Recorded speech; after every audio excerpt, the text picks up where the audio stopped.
I might suggest that the first really brilliant episode of season 2 is the lesser of two evils. Ooh.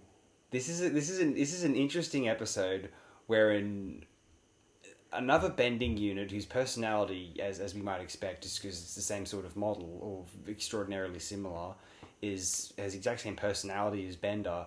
Bender and Flexo, this character, get along. Fry finds himself put off by it, and when it comes to a situation where the Planet Express crew plus Flexo are going to be delivering probably the most priceless item they've yet delivered, naturally Bender and or Flexo are going to try and steal it.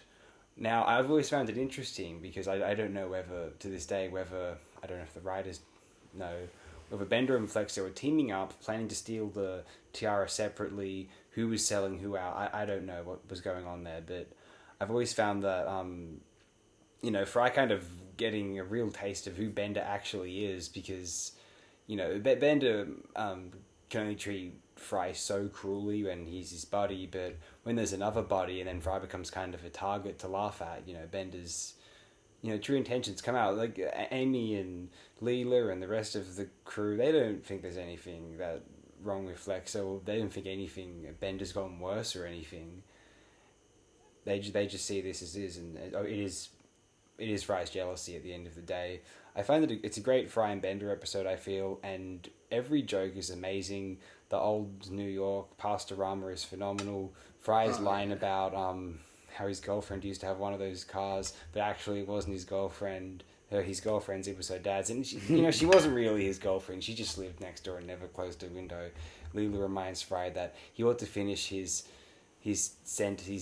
stories a sentence earlier. His sentence is a sentence earlier. I don't know. I can't remember the exact line. And I love the second half when they're on the planet, when they've lost the tiara. Bender's decided to be a bit fashionable and stylish for a little while, which throws Fry off.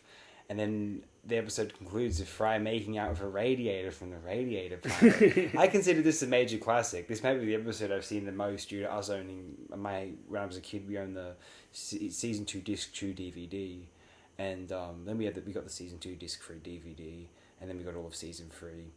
The rest of them I would have seen on television or renting from Video Easy, and but those are the discs I own, so I naturally saw those episodes a bit more, until the advent of the internet making all of this a lot easier to access.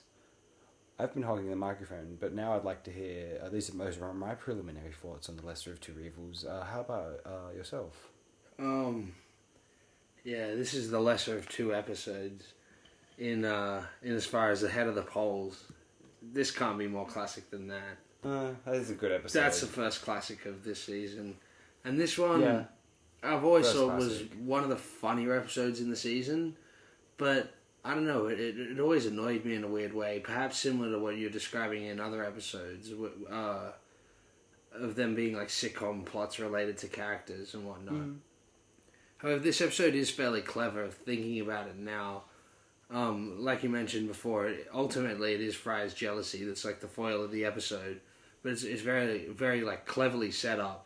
Because earlier on in the episode, I realized that, the audience normally, you see Bender through Fry's eyes, right? And it's similar to how we've been talking about Bender's a strangely affable aspect of all the morose and disgusting sort of aspects of humanity. And so we're clearly looking at it through Fry's eyes. But then the show writers put Flexo in there, who's the exact same character as Bender. Like identical, like you mentioned, all the other Planet Express stuff. They don't see the difference. But when you're watching it in the show, you see Flexo is actually kind of annoying. He's to the audience, he's like annoying you. Mm. And as he's poking fun at Fry, he's poking fun at you too. And even the chlorine thing. Yes. Like, that is something Bender would do. Yeah. But when Bender would do it, you laugh at Bender doing it. You're always laughing when Bender... Like, it's hilarious. Yeah. It's that affable sort of thing. But when they very smartly differentiate it with Flexo, and it pisses you off. Yes. And so I guess it's effective, but that always really, like, pissed me off in watching this episode. Nice, yeah. Because I always like Bender. The one one really great scene, obviously you mentioned it, is the when Bender's wearing all the different, like the scarf and the tie. And the necktie and all those different things. Yeah. And it's just a fun, stupid little way to throw off the audience and throw off Fry. Even though it's just going to be Bender anyway. It's like one of those, pull the rug out sort of jokes. Yeah. It's going to be one of those, but it's still funny anyway. So it's very well done. So yeah, it's a good episode. Yeah, but I don't know. It's never really... It's extremely funny, but it's just also irritating to watch. It's like sometimes... It's like sleeping on a sandpaper pillow. Really? Yeah. Okay. A bit grating. Wow, no, I've always just found it very entertaining. Like, I just, like... I don't know, like, I don't feel any, sort of, maybe when I first watched it, there was a degree of frustration, but just because I know how it ends so well, it's just funny to see it play out as a sequence. Yeah. The runtime of this episode. Fry getting attacked by that, the stripper robot getting the lap dance, which looks very painful, and then the chlorine and all he suffers through. But it holds the cringe for the whole episode. I think that's the thing. And the thing is, like, Flexo gets taken away for having done absolutely nothing. Well, at the end, yeah. There is this kind of odd karma for a viewer. Like, we don't really like Flexo, and he gets taken away, and Bender gets away with it. Flexo gets charged. But that's another pull the rug out, because like I mentioned, and you did too, that the ultimate foil is just Fry's jealousy. It's like the whole thing is like unreliable narration. It's very cleverly done. Like it's a great episode in that sense. I just mean, I suppose to sit down and think about it and watch it unfold. But if you just want to kick back and watch a cartoon series, it's fairly light and got its, more vibrant moments every now and then. Fairly escapist. It sticks out a bit, you know what I mean? Okay. It feels more like, I don't know, like something like a Lucille Ball show or something. Okay, all the gags and stuff. Yeah. It's something out of an older form of comedy, an older Interesting, time.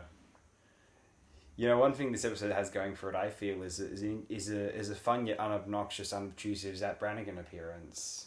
Where does he pop up again? He hosts. Oh yeah, of course. Judge on the... Yeah, that's a funny. Yeah, definitely unobtrusive. Yeah, he maybe has a couple minutes in it. Yeah. See, I'm a big fan of this episode. I'd say this is one of my big favourites of the second season. That's my claim. Yeah, no, it polarizes me as we speak. But it's definitely one of the better episodes of the season. Yeah. But yeah, even then, it's just not one I could watch a lot. There's certain Futurama episodes that you can watch over and over again, and they never sort of lose any. You don't lose any momentum in your enjoyment of them. You know what I mean? They don't get old and grating, like I mentioned. But this is an episode that, watching sparingly, I feel is better. Okay, because I've seen this episode possibly more than any other, and just the moment where, like, they're at Pastorama and they're on an old subway train, and Leo asks, I love "What's all this?" that stuff. Yeah, Another bathroom. Fry excitedly, like, no, it's a mobile apartment with no rent. He finds a little newspaper blanket, goes to sleep. Bender's frustrated. Come on, Fry, get up. Nah, he just wants to sleep. Let him sleep. Oh yeah. In the great tradition of this show, whenever there's a bit about old New York, it's fucking hilarious. Lesser of two evils. I'm totally on board. I give a big thumbs up. I got 1 foot in, 1 foot out. Okay. So watch it sparingly. I tend to think of the next episode as very brilliant, though I wonder if you'll agree with me there. I suppose we'll find out. Yeah, we'll find out. Tune in next time if you're so inclined.